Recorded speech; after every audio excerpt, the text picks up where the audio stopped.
So we need the profession of journalism. That's people with the skills and the resources to go out and discriminate between what's false and what's true.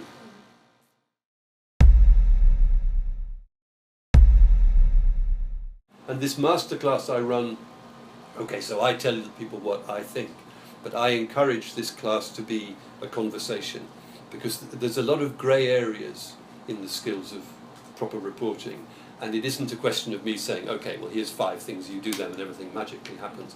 We'll discuss them and we'll work out the fine points and get into the detail.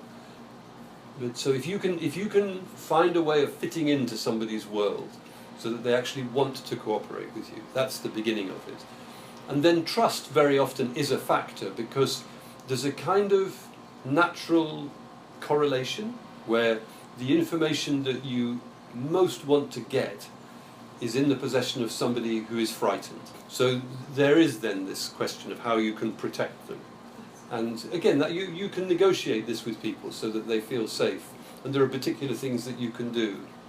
But all this is really important and interesting for reporters. So the big investigation will take time. And if your news organisation won't give you the time, you can't do it. You actually can't do your job properly, even if all you're doing is this horrible business of rewriting a press release.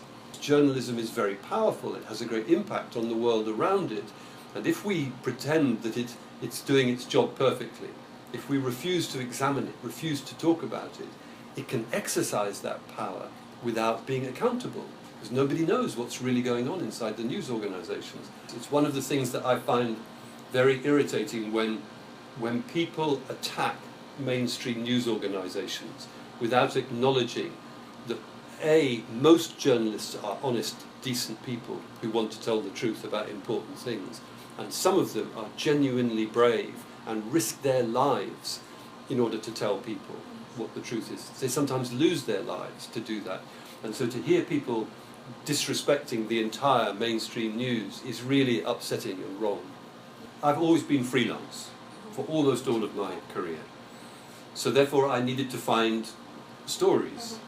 And I used to come up with quite good stories, and I would sell them to The Guardian. And sometimes they would say, where are you finding these stories? Well, the truth was I was finding them in The Guardian. So they would publish like a little 1-paragraph story. And it's using imagination. So it's the core idea is that you can uncover information and use words to create change.